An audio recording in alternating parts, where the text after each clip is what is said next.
Sampai mana tadi? Nabi Ibrahim ya. Makom tadi saya ulang lagi. Nabi Muhammad menghadap ke Baitul Maqdis itu hanya Allah nuruti. Ini loh Nabi betul. Tahu betul bahwa di antara syariat adalah Baitul Maqdis. Karena semua Nabi pernah berkiblat Baitul Maqdis. Tapi Nabi ketika menghadap ke Ka'bah, Nabi juga dibilangin sama Allah. Ini loh syariat yang benar. Karena Ka'bah juga kiblat sing aktaku. Lebih tua ketimbang Baitul Maqdis. Maka disebut Ka'bah Atiqah. Ilal Baitil Atik. Kalau Quran bahasakan Ka'bah apa? Wal yatawafu bil baitil atik. Atik itu tua sekali. Ya sudah. Ketika berstatus tua itu orang Yahudi seneng. Mergo roh kelirune Muhammad. Mereka nantang, Muhammad ayo debat terbuka. Nabi rawuh. Bagaimana Anda bilang Ka'bah itu kiblat tertua? Wong Ka'bah itu pertama yang menghadap sana itu ya kamu. Semua Nabi menghadapnya ke Baitul Maqdis. Terus Nabi Muhammad mulai berargumentasi ilmiah tadi. Enggak, Ka'bah itu kiblatnya Ibrahim. Jadi Ibrahim dulu itu yang mulai dulu kiblatnya itu di Ka'bah. Terus orang itu tanya, buktinya apa? Terus dijawab, fihi ayatum bayinatum maqam Ibrahim. Ternyata di situ ada jejak kakinya Nabi Ibrahim, yaitu batu yang diinjak beliau ketika bangun Ka'bah. Itu argumentasi ilmiah. Lah barang orang Yahudi kehilangan ilmu itu gobloknya orang Yahudi. Makanya yang bisa mengalahkan Yahudi hanya Allah Subhanahu wa taala. Wong Ibrahim saja golongan kita, pengikut kita. Ibrahim itu pengikut Yahudi. Wah itu Nabi mulai senyum-senyum, mulai tertawa-tawa. Wah itu goblok, orang terdidik. Karena itu ibaratnya kayak kamu bilang Soekarno itu pengagum Puan Maharani. Kira-kira seperti itu. Soekarno itu pengikut Puan. Karena Yahuda itu Yahuda bin Yakub bin Ishak bin Ibrahim. Saya ulang lagi ya, nasabnya Yahudi ya Pak. Yahuda bin Yakub bin Ishak bin Ibrahim. Jadi Ibrahim itu mbah keempat dari Yahuda. Tapi karena mereka kalah debat, Ibrahim itu pengikut Yahudi, itu sama dengan bilang apa? Soekarno itu pengikut Puan Maharani. Itu kan jadi aneh. Atau Gus Dur pengikut Mbak Yeni, atau Mbak Hasyim Asy'ari pengikut Mbak Yeni, itu kan aneh. Wah, akhirnya sama Allah diingatkan. Makanya ada ayat ha antum haula hajatum fi ma lakum bi ilm falimatu hajuna fi ma laysa lakum bi ilm. Perjanjian debat ini semuanya harus ilmiah. Tapi kenapa perdebatan Anda malah ndak ilmiah? Karena orang Yahudi iftatuhu, malu semua. Wah, semuanya Muhammad. Itu satu-satunya kekalahan orang Yahudi. Tapi ayat-ayat seperti ini itu enggak populer. Ayat ha antum haula hajastum fi ma lakum bi ilm falimatu hajuna fi ma laysa lakum bi. Jadi Islam betapa hebatnya Islam. Kalau debat harus ilmiah. Dan Kanjeng Nabi menantang, ini perjanjian kita debat ini ilmiah. Kenapa sekarang jadi tidak ilmiah? Yaitu kamu mengatakan Ibrahim itu pengikut Yahudi, padahal Ibrahim dengan Yahudi itu dulu Ibrahim.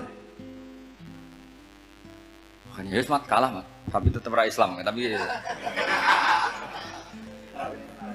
nah, makanya terus Ka'bah dibuktikan ketuaannya lewat apa? Fihi ayatum bayinatum maqamu Ibrahim. Itu bukan makom kuburan. Karena makamnya Nabi Ibrahim tetap di Hebron, tempat Palestina. Kira-kira itu Palestina. Jari Israel yang Israel, boleh menang di. Jari Israel yang Israel, jari Palestina yang. Saya pernah ziarah ke sana di Hebron, di makamnya Nabi siapa? Ibrahim. Jadi jelas ya. Jadi nasa mansur itu ketentuan yang dikehendaki Allah Subhanahu wa taala untuk menguji loyalitas manusia, menanggalkan semua akalnya. Makanya saya mohon sekali siapapun yang ngaji saya dimanapun, sekali-kali manusia itu harus menanggalkan akalnya. Sekali Anda pakai akal, maka Anda akan ingkar dengan nasa mansur. Nasa mansur itu hukum yang direvisi, yang dibatalkan. Makanya orang Yahudi lagi-lagi pinternya orang Yahudi. Merovokasi orang-orang yang Islamnya belum kuat, diprovokasi gini. Ungzuru ila Muhammadin tahayyara fi din yukhillu yawman wa yuharrimu ukhra. Lihat itu Muhammad, dia kebingungan cara beragama. Kadang bilang A, besok bilang B. Jadi nasa mansur dianggap satu bentuk kebingungan, gak kurang ajar tapi. Wah, akhirnya sebagian orang yang murtad. Makanya nasa mansur itu satu peristiwa yang menjadikan banyak orang murtad. Karena diprovokasi orang Yahudi bahwa itu bentuk kebingungan Muhammad. Akhirnya terus saya qulu sufaha'u minan nasi ma wallahum an qiblatimul lati kanu 'alaiha. Nah, kelirunya orang Yahudi adalah ternyata nasa mansur yang dipilih Rasulullah itu semuanya ada di Taurat dan Injil. Termasuk di Taurat dan Injil disifati dan Nabi yusolli ilal kiblatin, bahwa Nabi ini akan bersolat dengan dua kiblat. Makanya tetap ditantang. Kul fa'tu bittaurati fatluha in kuntum shodiqin. Kalau kamu tidak percaya bahwa saya ini orisinil, ayo bareng-bareng mengkaji Taurat. Tapi mereka tidak siap mengkaji Taurat. Karena Taurat semuanya mendukung Rasulullah Muhammad SAW. Fatluha in kuntum shodiqin. Makanya ini penting sekali ngaji. Jadi perdebatan itu macam-macam. Dan itu pinternya orang Yahudi. Ungzuru ila Muhammadin tahayyara fi dini. Yukhillu yawman wa yuharrimu ukhra. Ini penting sekali. Makanya Nasa Mansur itu uji loyalitas. Itu Imam Malik kalau mencontohkan ke Imam Syafi'i. Saya berisikan contoh fikih. Ini saya melanggar waktu. Ini sudah.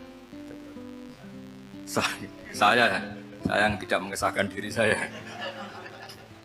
Ya misalnya ini ya, ini kertas saya bawa ya, ini kertas saya bawa. Terus ini tak kasih uang misalnya, uang 100.000. Atau kalau contoh Imam Syafi'i dulu dididik Imam Malik begini. Ya Syafi'i kalau kamu punya 2 budak, 2 pembantu, kalau dulu kan masih ada budak, 2 pembantu lah kira-kira. Seneng mana, yang cerdas sama yang goblok? Seneng yang cerdas. Kalau yang nurut sama yang bantahan, seneng yang nurut. Lah yang nurut itu yang goblok. Makanya tinggal dibalik saja. Kamu tak beda ya, senang mana punya istri yang cerdas apa yang goblok? Coba jawab. Atau ibu-ibu mbak-mbak ini, senang mana punya suami yang cerdas atau yang goblok? Kalau cerdas gak bisa diakali, tapi goblok nurut tapi ya kadang di sini-sini kan di sini. Nah, itu kan antar manusia. Masalahnya kita menghadapi Allah Subhanahu wa taala yang semua kita pasti bodoh. Kita menghadapi Allah SWT yang semuanya kita pasti bodoh. Allah jelas ngendikan wa kanal insanu zaluman jauhlah, manusia itu banyak zalimnya. Zalim itu sifat mubalaghah. Kalau orang zalim sekali zalim, kalau sering zalum, kalau jahil biasa jahil, kalau banget jahili jahul. Bahasa Arab kan gitu memang. Ghafir pengampun biasa, kalau ghafur selalu mengampuni. Syakir, makanya sifatnya Allah Taala ikut wazan faul semua. Ghafur, syakur, atau diikutkan wazan fa'al. Kalau goblok biasa jahil, goblok banget jahal kan itu. Kafir biasa kafir, kalau kafir banget kafar. Ya, jadi wazan balagha itu bisa fa'al, bisa fa'ul ya. Kafirin, kafar atau kafur. Paham ya? Malah ngaji nahwu. Ya, tapi ini memang perangkatnya ya. Ini kan perang mau tidak mau. Makanya misalnya Allah tidak suka kulla kafarin banget kafir ya, Pak. Paham ya? Kulla khawanin banget khianate. Kalau khain khianat biasa, kalau khawan sering khianat. Lah manusia itu kata Allah apa? Zaluman. Wis banget dolime, banget bodoh. Itu kalau yang ngarang hikam mencontohkan tuh gini, manusia itu pas bener saja salah, apalagi pas salah. Jadi manusia itu kata Imam yang ngarang hikam itu, man itu kanat mahasinhu masawiyah, fakih falat akunu masawihi masawiyah. Ketika baik saja buruk, apalagi ketika coba kalau ada orang dermawan sama teman-temannya, tanyakan istrinya. Duit dihambur-hambur, disekno konco ngalono bojo. Mesti gitu. Teman yang sering silaturahim ke teman-temannya, kata temannya baik, senang silaturahim, tanyakan istrinya. Oh, meninggali wong. Jadi manusia pas baik saja ada buruknya. Apalagi pas buruk. Makanya dulu bapak saya ngajarin saya, istiqomah ya apik ya. Tapi kadang-kadang anak keterusan itu ora istiqomah ngangkangi, orang dia udah punya kesempatan. Misalnya ada imam masjid ngimami terus sampai tua sampai mau mati. Itu istiqomah apa ndak memberi peluang yang lain? Ndak jawab aja. Jadi itu manusia. Jadi pas baik saja buruk, apalagi pas buruk. Kayak saya gini di sini ngajar baik, tapi saya ada sopannya harus di atas. Padahal banyak orang sepuh, ada Pak On, ada beberapa yang kan terpaksa nggak sopan. Tapi sama yang nyuruh, berarti sama yang dosa. Kemarin saya minta di bawah supaya ganjaran saya utuh, ini gara-gara begini ganjaran saya ini agak terkredit apa? Terdebat itu karena itu. Saya teruskan. Jadi manusia itu punya sisi itu karena manusia itu zalum dan apa? Jahul. Wa kanal insanu zaluman. Problemnya ini ngadepi Allah yang selalu pinter, yang kita selalu bohong. Misalnya gini, kamu ditanya Allah. Ini contohnya Imam Malik. Ikla hadi sokhra fa inna tahtaha dhahaban. Nah, coba bongkahan batu itu kamu angkat, di bawahnya ada emas. Lalu budak yang pinter berlogika, oh disuruh buka itu karena ada emas toh. Berlogika. Kalau budak yang goblok enggak, ya disuruh ya diangkat saja. Ada emas apa enggak karena perintah ya diangkat. Yang satu nurut karena perintah, yang satu nurut karena ada emas, ada sesuatu. Logikanya suatu saat Tuhan itu hanya bilang gini tok, ikhla hadis sokhroh, batu itu angkat. Yang nurut yang goblok permanen tadi kan langsung ngangkat. Yang pinter, ini ada apa lagi Gusti kok harus diangkat? Ya gak ada apa-apa, nyuruh saja kata Allah gitu. Oh tidak bisa, sesuatu harus ada alasannya. Itu kira-kira mangkel loh pak? Oh mangkel. Nah, logikanya manusia seperti itu. Makanya dua murid pinter, di rakyat pinter, presiden ya susah mesti demo. Goblok ya susah di sini-sini uang. Ini kan nggak ada pilihan. Memang manusia itu nggak ada pilihan. Nah sekarang masalahnya gini di fikih ini, saya kembali lagi ke fikih.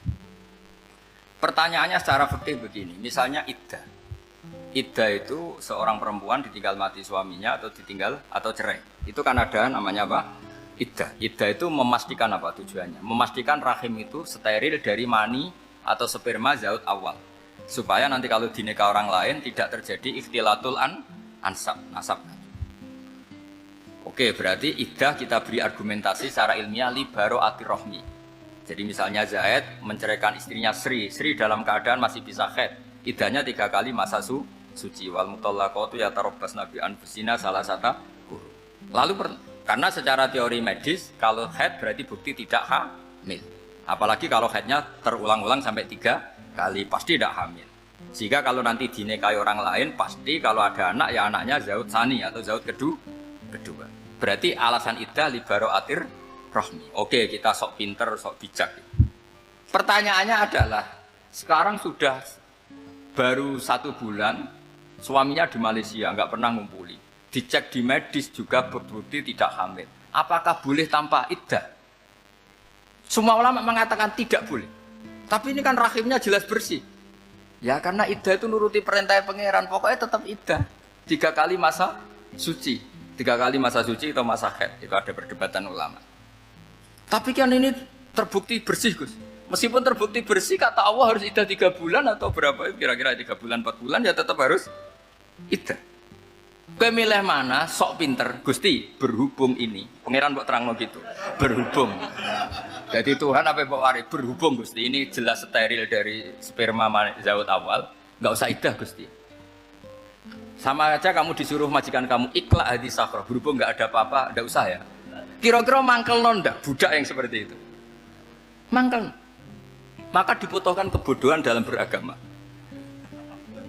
Betul itu memang. Makanya Nabi itu unik. Pernah bilang itu gini. Aksaru ahlil jannah al-bulu. Aki-aki penduduk swarga itu al-bulu. Wong goblok-goblok. Maksudnya goblok yang jenis ini. Bukan goblok betulan. Maksudnya goblok jenis ini itu ya tetap pinter. Tapi pinternya dibuang. Pura-pura goblok demi samina. Jadi saya misalnya kok pinter. Pinter dan goblok tadi. Sekaligus. Pinter dan goblok. Ya bah, ikhla hadis sokhra fa inna tahta hadapan. Tak angkat karena saya tahu di bawah ada emas. Tapi di hati saya sajane ya mergo perintah. Suatu saat kok disuruh Allah ikhla hadis sokhra, perintah ya tak angkat. Ya sudah. Jadi ya pinter ya goblok. Saya tahu namanya perintahnya Allah pasti ada hikmahnya. Hikmahnya iddah adalah li baro'atir rohmi. Tapi hikmahnya jadi kawula adalah nurut perintah Allah, cek tahu alasannya maupun tidak. Lah di sini ada illatul hukmi untuk membangun kecerdasan, tapi ada loyalitas untuk membangun ubudi. Ya, bahwa kita ini kawula roh tetap loyal. Makanya tadi pagi saya cerita Sayyidina Umar. Sayyidina Umar kayak apa cerdasnya? Tapi tetap ubudi ya. Yaitu Rasulullah SAW sering dibully orang kafir. Muhammad tuh gaya-gaya nantok. Wong ra oleh nyembah berhala, ra oleh nyembah watu, jebule dekne nyembah Hajar Aswad. Karena dilihat dari jauh kan tetap nyium Hajar Aswad. Coba kalau kamu lihat dari jauh, kamu sujud dari jauh kan kayak sujud sama batu. Makanya Sayyidina Umar karena orang kafir masih cara berpikir gitu, tiap nyium Hajar Aswad itu komentar gedumel. Alim tu annaka hajarun la tadurru wa la tanfa. Walau la anni ra'aitu Rasulullah qabbalaka ma qabbaltuka. Aku roh nak ke watu, ya ora mandoroti ra manfaati. Kalau saja saya tidak melihat Nabi nyium kamu, saya tidak sudi nyium kamu. Jadi tidak berdoa doa mustajab itu tidak gerutu. Karena apa? Umar tahu ini masalah secara tauhid. Kalau saya doa depan Hajar Aswad nanti dikira syirik karena berdoa di depan batu. Tapi kalau saya ada nyium nyulayani sunnah Rasul yaitu nyium Hajar wis tengah-tengah nyium sambil gerutu itu sudah kompromi. Ya nyium tapi gerutu. Kayak apa? Makanya ya cerdas tapi ya goblok tadi ya cerdas. Itu uniknya Rasulullah. Jadi muji orang pintar ya sudah langit. Tapi Nabi pernah dalam satu hadis mengatakan aksaru ahlil jannah al-bulbu. Aki-aki penduduk swarga itu orang bodoh. Artinya orang bodoh itu bukan bodoh betulan. Dia meninggalkan akalnya demi loyalitas ubudi. Nah, untuk menutup sesi ini terakhir betul tak tutup setelah ini selesai. Untuk menutup itu bukti begini. Perang Badar itu perang yang nggak mungkin dimenangkan umat Islam karena orang kafir itu 1000 dengan pasukan full dengan peralatan perang full. Rasulullah itu tahun kedua Hijriah itu pasukannya hanya 313. Itu pun pedang itu untuk orang 5 itu hanya ada pedang 1. Jadi kalau mau dibaca orang, "Sik kamu nilai pedangnya aku." Itu kan enggak kebayang perang dalam keadaan seperti itu. Jadi mesti kalah, orang kok mungkin kalah mesti. Tapi Nabi tetap bilang, "Saya ini disuruh Allah perang, ya harus berangkat." Yaitu perang Badar. Kata para sahabat, ya Rasulullah ini nggak masuk akal. Sudah nggak usah perang ini tidak masuk akal. Mau setor nyawa. Sudah gitu dadaan, nggak ada persiapan. Lucunya apa? Sahabat itu ketika Nabi tetap berangkat. La akhrujanna walau wahdi. Nabi menginginkan saya tetap berangkat meskipun sendiri. Setelah Nabi berangkat sekian meter, tuh sahabat ikut semua. Kata Nabi, lah kamu kok ikut? Ya ikut saja. Kata kamu mesti kalah. Ya anggap saja setor nyawa. Demi loyalitas pada jenengan. Itu makanya nggak ada periode sebaik periode sahabat. Tapi yang gerutunya jalan. Karena gerutu ini bawaan ilmiah. Makanya kita loyal sama presiden. Tapi yang nggak cocok ya gerutunya jalan. Tapi bawaan mencintai Indonesia tetap jaga stabilitas. Itu bawaan cinta Indonesia, bukan cinta pejabatnya kadang. Gerutunya jalan. Tapi bawaan loyal sama Indonesia tetap mengaku. Bawaan loyal sama Rasulullah tetap ikut perang, bawaan akal karena nggak masuk akal ya gerutu. Dan itu uniknya Quran itu mengapresiasi itu dan dianggap nggak masalah. Saya bacakan ayatnya. Kama akhrajaka rabbuka min baitika bil haqq wa inna fariqam minal mu'minina lakarihun yujadilunaka fil haqqi ba'dama tabayyana ka'annama yusaquna ilal mauti wa hum yanzurun. Peristiwa Badar ada peristiwa kamu itu keluar untuk perang. Sahabat kamu ngikuti, tapi mereka lakarihun, nggak seneng sebetulnya, karena nggak masuk akal. Ya geremeng tapi ya derek. Yujadilunaka fil haqq, mereka mendebat kamu dalam kebenaran. Jadi ya Rasulullah, wong perang karuan kalah, jenengan lakoni alasane nopo? Lah kok melok? Ya saya harus ikut jenengan Nabi. Itu unik. Kalau orang sekarang mana mau, kalau nggak masuk akal nggak mau melakukan. Coba misalnya istri kamu belajarnya dikurangi, anggap saja petualangan latihan hidup di masa lalu, nggak mau. Padahal petualangan itu hal yang indah. Petualangan itu kan hal yang indah, kan nggak mau. Oh ngirit aja alasan. Tapi lucunya kalau dijak camping bermiskin-miskin di hutan mau. Karena karpe dhewe, tapi nak suami yang ngongkon. Ayolah seminggu ini kita model miskin, anggap saja petualangan masa lalu, nggak mau. Karena pinter, apa? Coba kalau bodoh, ya ngono ya rapopo mas. Tapi resiko anak bodoh, pas kamu sakit ya dibiarin. Karena dia melihat sakit kan biasa, namanya manusia. Jadi makanya ini pilihannya susah hidup itu maksud saya. Makanya ini. Jadi uniknya Quran gitu, Quran itu membolehkan psikologi manusia. Makanya Allah ngendikan kutiba alaikumul qital wa huwa kurhul lakum. Ya saya tahu kamu tidak suka perang. Allah yang ngakui bahwa kurang nggak apa-apa. Tapi ketidaksenangan kita harus dilawan demi mengikuti Allah dan misalnya perempuan Allah juga gitu. Wa ashiruhunna bil ma'ruf. Gauli istri kamu muamalah secara baik. Kata Allah fa in karihtumuhunna fasa an takrahu syai'a wa ja'alallahu fi khairan katsira. Mungkin ada watak yang kamu tidak suka, tapi di situ ada kebaikan. Allah ngaku yang namanya suami mesti ada watak yang nggak suka dari istri. Juga sebaliknya lebih banyak lagi yang suami istri kamu tidak suka watak kamu, juga nggak suka hidung kamu, wajah kamu banyak lah yang nggak disuka. Tapi demi kestabilan negara suami istri ini, mereka loyal. Justru itu bagus. Maka jagalah ilmu, juga jagalah loyalitas. Itu yang perlu saya utarakan. Jadi makanya agama ini dibangun dua. Satu kecerdasan hikmah, yaitu ya al-hukmu yaduru ma'ilati wujudan wa adalan. Tapi juga ada ubudiyah, bahwa agama ini milik Allah, maka sami'na wa adalan. Karena begini logikanya, saya ulang lagi masalah batu. Iqla hadis sokhro fa inna tahta hadaban. Terus saya angkat, pembantu saya ngangkat, dia saya gaji atas nama apa? Nurut kan? Atas nama menemukan emas apa atas nama nurut? Nurut, karena emas itu juga penemuan saya, milik saya. Ngangkat batu yang nggak ada emasnya juga atas nama nurut. Jadi rapot yang saya berikan ke pembantu saya itu tentang nurut dan tidak nurut. Saya kan tidak peduli dengan cerdas dan tidak cerdas. Itu kan tidak sesuatu yang menguntungkan saya. Nah Allah juga gitu. Kecerdasan kamu, pinter kamu itu tidak menguntungkan Allah Subhanahu wa Ta'ala. Karena Allah itu tidak butuh pinter kamu, cerdas kamu.